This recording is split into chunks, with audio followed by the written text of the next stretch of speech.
Sa video na ito ay pag-uusapan po natin ang isang mainit na debate dito sa mundo ng crypto. Dalawa po sa mga malalaking pangalan ang muling nagbanggaan sa usapin ng kung sino ba talaga ang tunay na banking coin. Ang una ay si XRP na matagal nang tinatawag na banker's coin.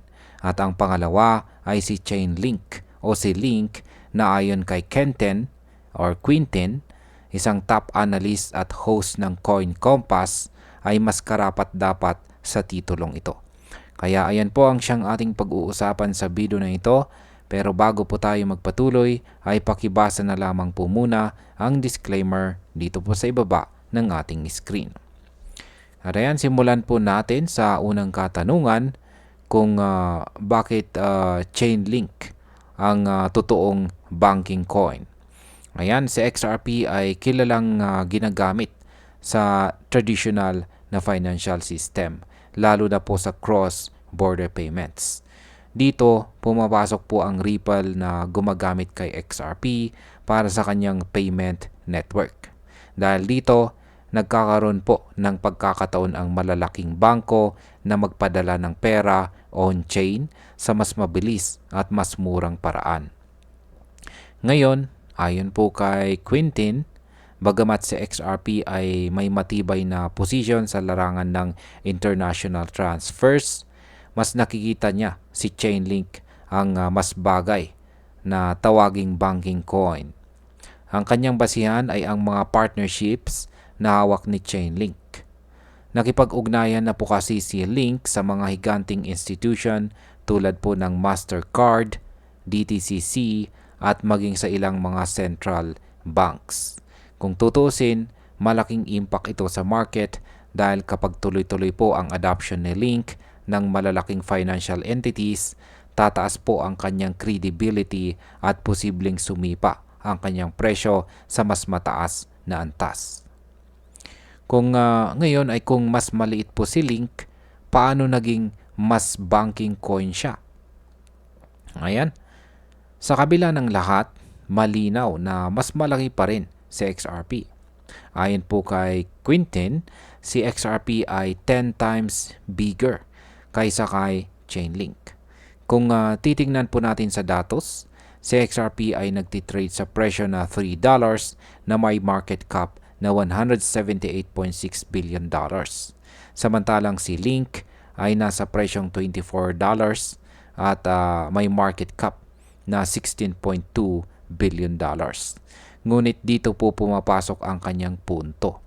Sabi niya, kung si Link ay makakakuha ng mas malaking traction sa banking industry, pwede po itong mag 10-fold o times 10 ang value. Kung mangyayari po ito, aabot si Link sa presyong $250. Mas malapit po sa valuation ni XRP. Kung susuriin po natin, malaki ang impact nito sa future ng market. Kapag umabot po si Link ng $250, maaari itong maging signal para sa ibang mga investors na mas malakas ang suporta ng traditional banks sa kanya. Kapag ganito po ang perception, mas marami pang papasok na investors at mas tataas pa ang presyo. Ano naman po ang prediction sa presyo ni Link at saka XRP? Hindi lang si Quinten ang nagbigay ng prediction. May isa pang analyst na si Rec Finzer. Yan, si Rec Finzer ay nagsabi na posibleng umabot si Link sa presyong $250 hanggang $400 bago po matapos ang fourth quarter ng taong ito o taong 2025. Para naman po kay XRP, inaasahan niyang tataas ito sa range na $8.50 hanggang $9. Kung totoo po ang prediction na ito, parehong si XRP at si Link ay hahataw sa market bago po matapos ang taong ito. Ang epekto po nito ay siguradong magdudulot ng malaking hype at ang hype ay kadalasang nagiging dahilan para mas lalo pang lumakas ang presyo ng mga crypto. Ngayon ay ano po ang naging reaksyon ng community? Hindi lahat ay sang-ayon sa sinabi ni Quinten. Maraming XRP supporters ang nagsabing hindi raw dapat ikumpara si Link kay XRP dahil magkaiba ang kanilang pangunahing gamit. May isang user pa na nagsabing ginagamit lang daw ni Quintin si XRP para makakuha ng atensyon. Gayunpaman, may iba namang mas balance ang pananaw. Sabi ng isa, kahit sisikat si Link, si XRP pa rin ang magiging dominante sa crypto market. Ang ibig sabihin nito ay hindi kailangang magbanggaan ng diretso ang dalawa dahil pareho po silang may sariling halaga at role sa ecosystem. Kung titignan po natin sa market perspective, ang ganitong mga usapan ay nakakapagpataas ng atensyon sa parehong project. Kapag mas napag-uusapan po sila, mas dumadami ang investors na tumitingin at mas gumagalaw ang presyo.